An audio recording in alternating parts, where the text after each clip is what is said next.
Imagine a cool autumn evening in the mid-1980s. Somewhere in the west of West Germany, not far from a secret NATO missile division where ballistic missiles with nuclear warheads stand on duty, the night is pitch black. The perimeter is guarded with the latest technology of the time: infrared sensors, seismic motion detectors, electrified barbed wire, and patrols with German shepherds. Suddenly, a searchlight goes out for a second. Not a sound, not a rustle, not a movement in the grass. The shepherd dog doesn't even turn its head. And exactly 40 minutes later, a barely noticeable mark left in chalk on the outer hull of a launch silo will appear on the duty officer's console at the base, or a secret magnetic tape cassette will vanish from the safe in the command bunker. Who did it? Phantoms? Ghosts? Officially, in alliance documents, this event will be classified as an extraordinary incident of an unknown nature. But at that very moment in Moscow, in a stern office on Lubyanka, a man in a general's uniform will silently place on the desk of the chairman of the KGB of the USSR a short report, the only copy, stamped in red, "Top Secret, of Special Importance." These were people who did not exist. They had no official names. Their faces never appeared in the newspaper Pravda. Their biographies were rewritten from the ground up, and their families could spend years thinking the head of the household was a humble diplomatic courier or an engineer at the Chamber of Commerce and Industry.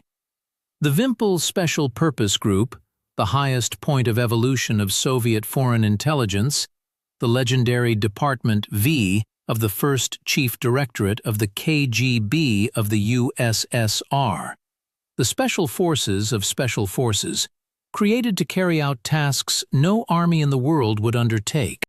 Have you ever wondered, comrades, what it is like to be a living weapon of a state that prepares you for a world war and then collapses before your eyes, leaving you without a country, without orders, and without the right to tell the truth? Today, we will walk through the dark corridors of Soviet history, immerse ourselves in the atmosphere of an era when the world stood on the brink of nuclear apocalypse, and unpack the history of Vympel without cuts, from hard-documented facts to the most frightening conspiracy legends that still make the blood run cold in the veins of archived agencies. To understand how and why this phantom unit came to be, we must rewind the tape of time and look at the official facade of the Soviet state during the era of late stagnation. It is the end of the 1970s, the beginning of the 1980s. On television, announcers in stern suits broadcast about the successes of the latest 5-year plan, the unbreakable friendship of nations, and the struggle for peace throughout the world. Soviet citizens stand in line for scarce boiled sausage. In communal kitchens, they discuss the latest news under the whisper of a radio. And above the Kremlin, ruby stars burn, symbolizing the inviolability of the giant power. But behind this calm, red calico facade, a ruthless, protracted Cold War, invisible to the ordinary person, is raging. And the key decisions in this war are made not at CPSU congresses, but behind the closed doors of the Lubyanka and in the offices of Staraya Ploshchad. The catalyst for the creation of Vympel was the dramatic events in Afghanistan. December 1979, Kabul, Operation Storm 333, the legendary assault on the Tajbeg Palace and the liquidation of the Afghan dictator Hafizullah Amin. This operation involved fighters from the special group Grom, the future Alpha, and the special unit Zenit, comprised of graduates of the KUOS, KGB USSR, advanced training courses for officers. The operation was carried out with crushing speed, brutality, and jewel-like precision. However, It was then that the high command of Soviet foreign intelligence became obvious. The world had changed. The country needed not just special forces for one-off actions, but a permanent, regularly operating unit of special-purpose intelligence illegals. People capable of operating anywhere on the globe, in any climatic conditions, under any cover, and in complete isolated autonomous mode. The birthday of the Vympel Group is considered to be August 19, 1981. On this day, at a closed meeting of the Politburo of the CPSU Central Committee and the Collegium of the KGB of the USSR, chaired by Yuri Vladimirovich Andropov, a secret decree was adopted on the creation of the Special Purpose Center of the PGU of the KGB of the USSR. The initiator and ideological father of the unit was the head of illegal intelligence, Major General Yuri Ivanovich Drozdov, a legendary figure who himself had worked abroad for many years under assumed names. The first commander of Vympel was appointed Hero of the Soviet Union, Captain First Rank Evald Kozlov, who had distinguished himself during the storming of Amin's palace. The official Soviet bureaucratic machine required clear justification for expenses. On paper, in secret directives, Vympel's tasks were formulated strictly and dryly. Reconnaissance and sabotage activities behind enemy lines during a special, that is, wartime, period. Infiltration into the territory of a likely adversary. Collection of information on strategic objects. Disabling command posts, communication hubs, nuclear power plants, and nuclear weapons basing sites, as well as the evacuation of Soviet citizens and valuable property from hotspots. But behind this smooth, bureaucratic language lay a training system unparalleled in world practice. So what was the official portrait of a Vympel fighter? This was not merely a brawny strongman with a submachine gun. The group selected the cream of the Soviet officer corps, KGB officers, border guards, paratroopers. Out of thousands of candidates, only a few passed the selection. The main emphasis was on intellect, phenomenal psychological resilience, and an aptitude for foreign languages. Every Vympel employee was required to speak at least 2 foreign languages fluently, not just at a conversational level, but at the level of local dialects, so that no native speaker could suspect him of being a foreigner. The base for the group's training became a closed facility in Balashikha, near Moscow. The famous KUOS courses. The training program lasted from 3 to 5 years. Contemplate these figures. In an era when ordinary conscript soldiers were taught to fight in 2 years, a Vympel officer was forged like a custom-made, precious blade.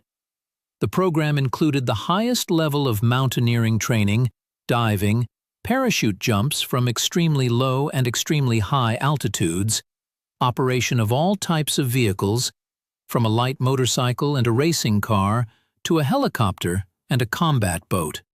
The fighters were taught to shoot all types of weapons existing in the world, to assemble explosive devices from improvised household items found in an ordinary hardware store, and were introduced to the deep fundamentals of operative search activities, recruitment, and illegal agent work.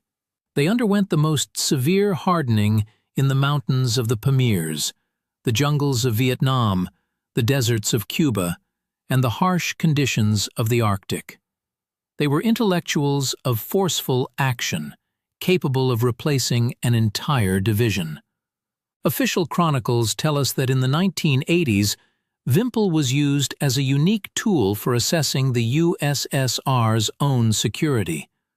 The group was tasked with a mission that had no equivalent in the world, testing the protection of the Soviet Union's critical infrastructure.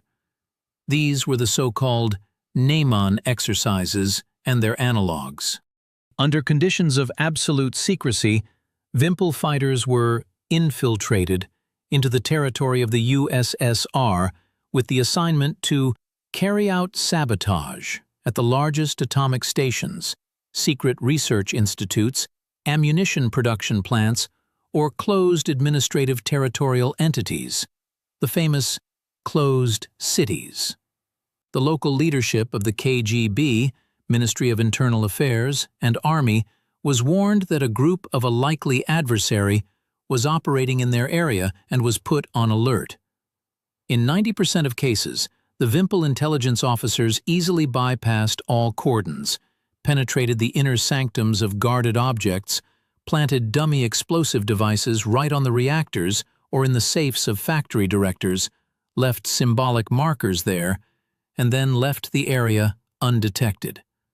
This was a harsh, pragmatic check of the cogs of the great Soviet machine. However, this is what the official, verified history says, confirmed by veterans' recollections and the sparse lines of declassified archival reports. But if everything was so smooth, the shadow side of this history contends. If Vympel was created solely for defense and internal inspections, then why are the archival files of this unit still sealed with 7 seals? And why is half of the personnel from the 80s listed in documents under fictitious surnames? Why did the KGB classify the structure of Vympel for decades to come? And why did analysts at the CIA and MI6 break into a cold sweat at the mere mention of this USSR Foreign Intelligence Special Detachment? Here we tread on shaky yet incredibly intriguing territory of rumors, conspiracy theories, and secret operations, spoken of only in whispers on communal apartment kitchens and in the smoking rooms of closed research institutes. There exists a persistent alternative hypothesis, supported by a number of Western researchers and former defectors, that the official Neman exercises on USSR territory were merely a cover and a training ground for much darker and larger-scale actions beyond the Iron Curtain. According to these versions, in the 1980s, Vympel conducted dozens of covert operations in Western European and North American countries. Legends circulated in the corridors of the intelligence community that Vympel intelligence officers repeatedly infiltrated American bases in West Germany, Great Britain, and Italy, where Pershing II missiles were stationed. It is alleged that KGB saboteurs not only studied approaches to these facilities, but also mined them with real caches, containers with explosives and special equipment disguised as rocks, tree stumps, or elements of road surfacing, which could lie in the ground for decades and be activated by a radio signal from Moscow in the event of war. Another frightening theory is connected to the so-called nuclear suitcases, small portable nuclear charges, RA-115, developed in the USSR. Conspiracy theorists claim that it was the Vympel Group that was responsible for the secret transportation and placement of these portable nuclear bombs near key administrative and military centers of NATO countries. Imagine this. While ordinary citizens in Paris or Washington drank their morning coffee, in the basement of an inconspicuous rented garage or in an underground utility tunnel a few kilometers from the White House or NATO headquarters, a nuclear charge quietly slept, awaiting its hour, and the keys to it were in the hands of ghosts from Balashikha. Official Russian and U.S. structures have always categorically denied the existence of such deployed, unnoticed charges. But former high-ranking KGB officials in the 90s, in private conversations, added fuel to the fire, hinting that Western colleagues have no idea how close the Soviet nuclear sword stood to them. And what happened in the Third World? Officially, the USSR provided only international assistance and advisory support to friendly regimes in Angola, Mozambique, Nicaragua, Vietnam, and Cuba. However, The legends surrounding Vympel paint a completely different picture. In the shadows of palm groves and impenetrable jungles of Africa and Latin America, Vympel operators allegedly waged a continuous invisible war against U.S. Special Forces, British SAS, and South African commandos. They tell of secret operations in Mozambique, where Vympel fighters, posing as local partisans, freed captured Soviet specialists from guerrillas, acting with such incredible brutality and efficiency that the enemy simply dissolved into the jungles and the survivors went mad with terror.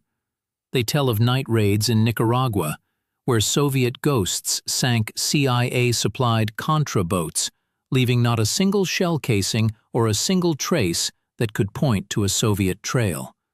But the most mystical and intriguing page of conspiracy theories surrounding Vympel concerns the use of unconventional training methods and psychotropic weapons. In the 1980s, persistent rumors circulated in the USSR that, in secret, KGB laboratories, under the auspices of the 13th Department, or Special Closed Research Institutes, experiments were being conducted to activate superhuman capabilities of the human body. In smoking rooms and at the country dachas of the nomenklatura, people whispered that Vympel fighters were allegedly trained in elements of parapsychology, non-contact combat, hypnosis, and methodologies for entering a state of combat trance, in which a person ceases to feel pain, can go without sleep and food for weeks, and their reaction time increases manifold, turning them into perfect killing machines.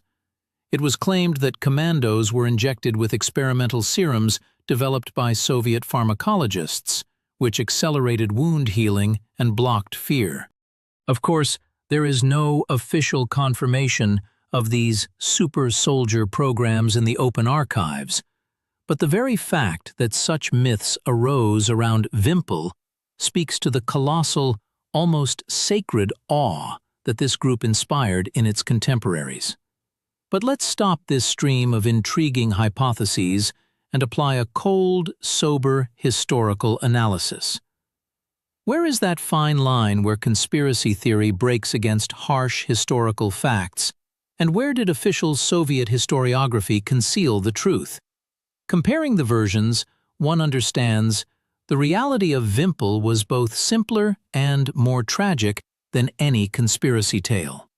The myth of super soldiers with psychotropic weapons and non-contact combat is a typical product of the era of late stagnation and the subsequent collapse of the country. Under conditions of a severe information vacuum, censorship, and total secrecy, the human mind tends to invent the incredible. The Soviet person, raised on faith in the might of their native state, readily believed that the country had omnipotent defenders capable of seeing the enemy through walls. On the other hand, these rumors were also beneficial to the KGB itself. Disinformation is also a weapon, and if a potential enemy believes you have a battalion of immortal psycho-saboteurs, they will think twice before escalating. As for the nuclear briefcases and infiltrations of NATO bases in Europe, here reality runs into the harsh logic of intelligence. Did commandos infiltrate enemy facilities? Yes, but most often it was not physical fighters with assault rifles, but deeply undercover agents and illegals who conducted visual reconnaissance, selected locations for future dead drops, and studied guard shift schedules. The physical insertion of an entire sabotage unit into the territory of the USA or West Germany during peacetime was associated with an enormous risk of failure. One accidental arrest of a Vympel fighter in Bavaria with Soviet equipment would have meant an immediate declaration of war, or a cascade of catastrophic international sanctions, which the aging Soviet leadership of the 1980s simply could not afford. The Politburo of the Brezhnev, Chernenko, and Andropov eras sought détente and parity, not a pretext for starting World War III over a random skirmish on the perimeter of a base. The main tragedy of Vympel lies not in their failure to blow up American bases, but in how cruelly their own history treated them. These were people ready to give their lives for the ideals of a great state. They were taught to fight an external enemy. They were prepared for a global confrontation of systems. But in the late 1980s and early 1990s, the Soviet system began to crumble, not under the blows of enemy missiles or foreign saboteurs, but from within, from economic miscalculations, political rot, and the betrayal of the elites. The psychology of a Vympel officer is that of an elite, raised in absolute loyalty to their oath. And when, in August 1991, during the GKCHP, and in October 1993, during the tragic events at the House of Soviets in Moscow, the country's political leadership attempted to throw the KGB special units against their own people, the intelligence elite made their primary choice. Both Alpha and Vympel refused to carry out the order to storm the White House, refusing to spill the blood of their compatriots for the political games of a decaying power.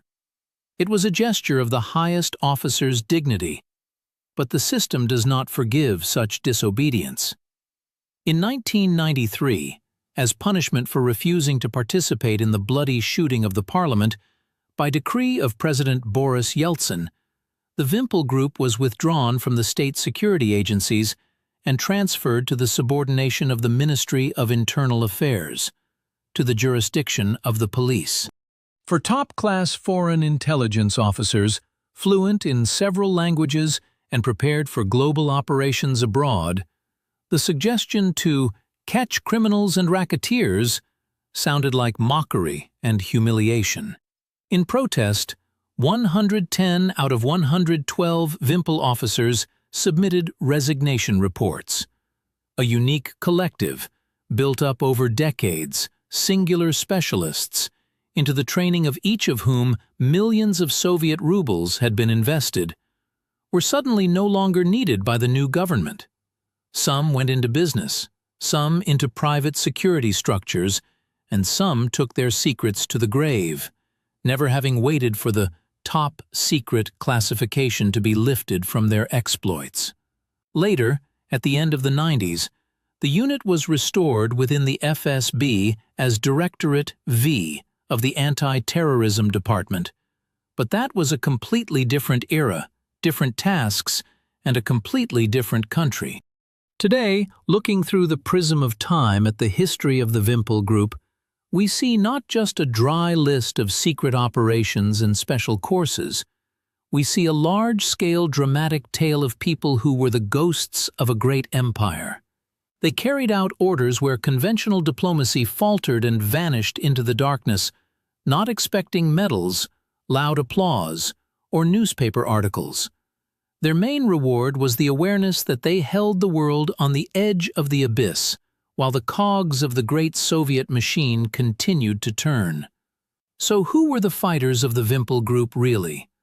Were they ruthless fanatics and cold-blooded instruments of a totalitarian regime, ready to carry out any, even the most horrific, order from the Kremlin?